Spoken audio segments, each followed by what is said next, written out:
Hello les copains et bienvenue sur Kitchen Things, la chaîne dédiée au TCG entre copains. J'espère que vous allez bien. Je vous souhaite déjà une très bonne année 2025. Je vous souhaite plein de Marvel et de légendaires dans vos boosters. Moi je prie pour qu'en 2025 Reinhardt devienne enfin un deck viable. T'as le droit de rêver, ok? Bref, commençons cette année par un petit guide débutant sur le personnage de Mu, donc personnage de Part the Miss Veil. Tu vas me dire, mais Raph, pourquoi tu fais Mu maintenant? Eh bien, tout simplement parce que The Hunted, le nouveau set, va pas tarder à arriver, et du support pour Assassin aussi va débarquer.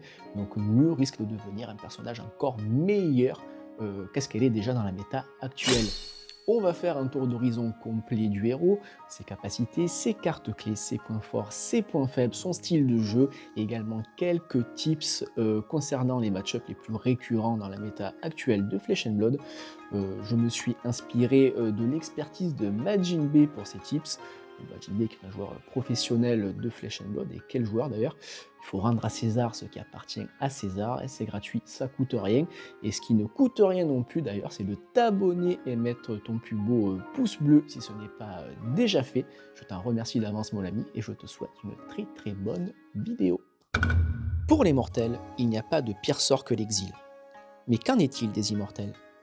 Depuis son bannissement de l'école de la lune, Nu a transformé sa peine en une arme. La formation de ses assassins Vipressa témoignant de son ingéniosité face à l'adversité. Dans son salon de thé itinérant, elle est à la fois hôtesse et séductrice, charmant les gens d'ici et d'ailleurs avec des promesses irrésistibles, leurrant les esprits les plus faibles vers les sommets du plaisir, avant de les plonger dans les profondeurs du désespoir.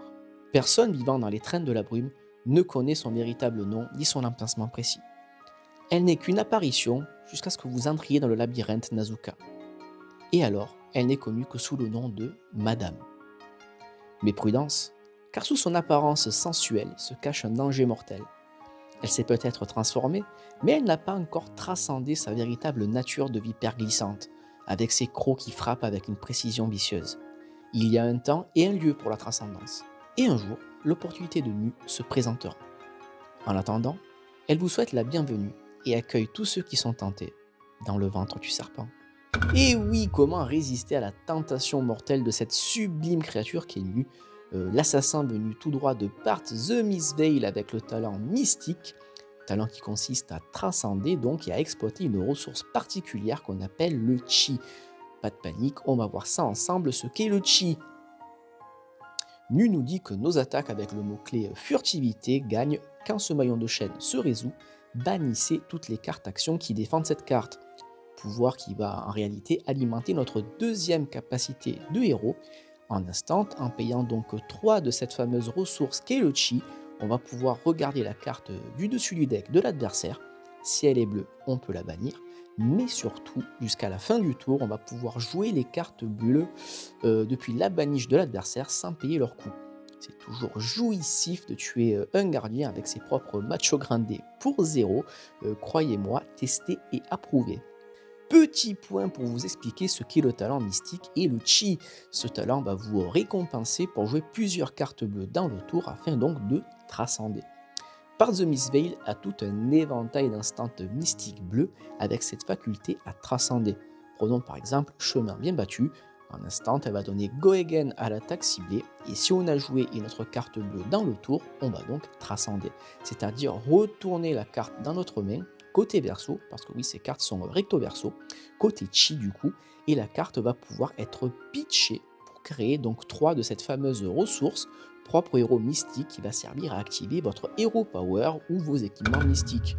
Nu est un très bon choix de héros de par son power level déjà et de par sa place dans la méta.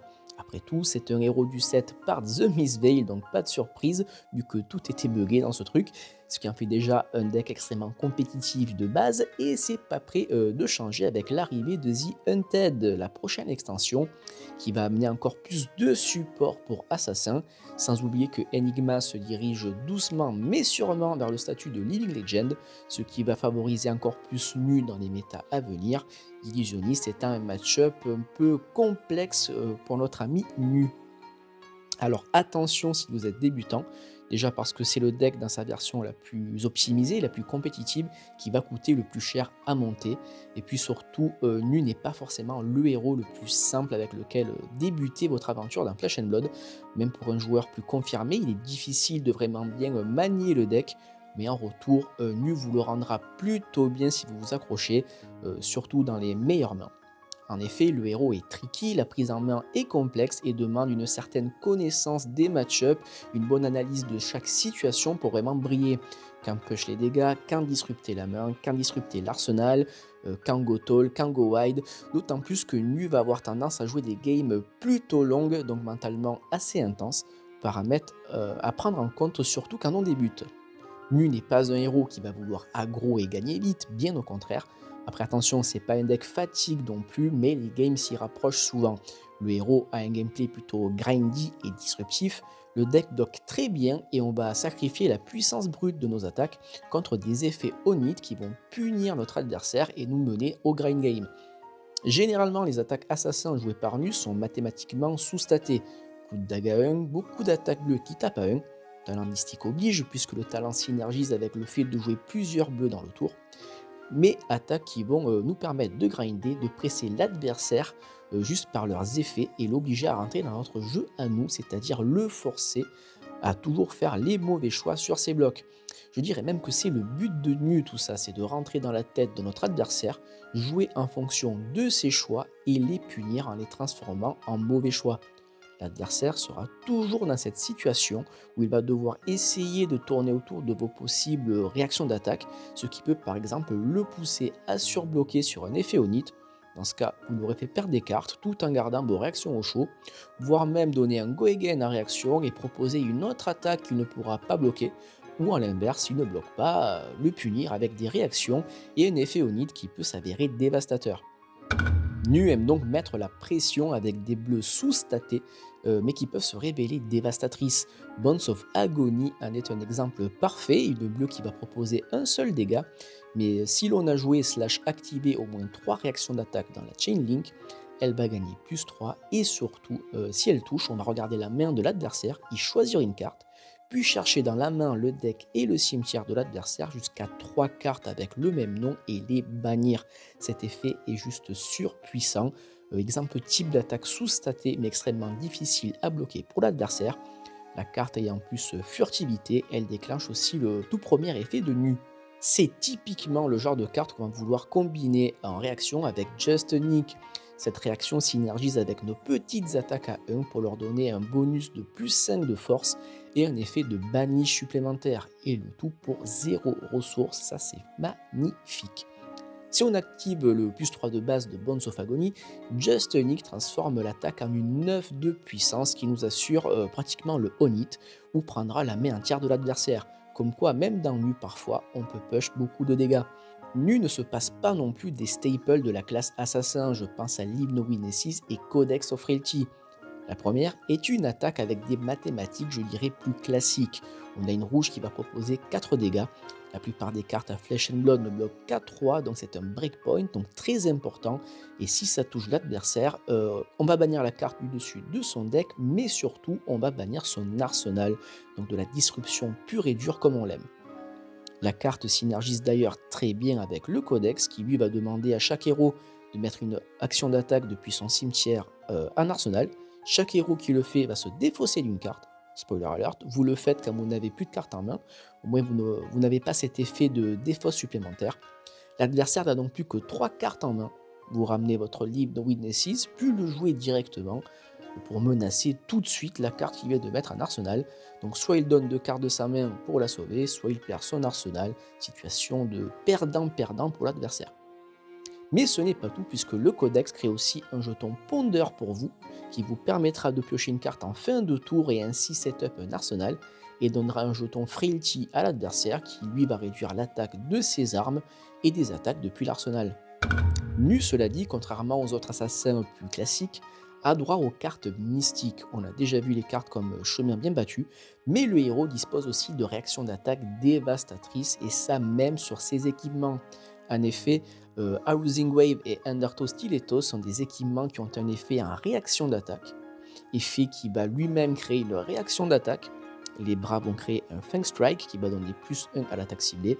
Et les jambes vont créer un Slither qui va donner Go Again à notre attaque. 2 pour le prix d'un. Cette succession, ce cumul de réactions d'attaque ont un intérêt pour des cartes comme Bones of Agony qu'on a vu précédemment ou encore des cartes comme Double Trouble. On retrouve ce principe dans les réactions d'attaque Hiss et Venomous Bite qui en plus du +3 vont aussi créer un Slither pour la première ou un Fang Strike pour la seconde si l'on a pitché une carte bleue dans le tour. On retrouve ici encore une fois l'importance des cartes bleues pour le talent mystique. Petit focus sur une carte qui peut à elle seule annuler le tour de l'adversaire. Je parle de Siren's Call. En réaction d'attaque, on va regarder la main de l'adversaire et y choisir une carte bleue.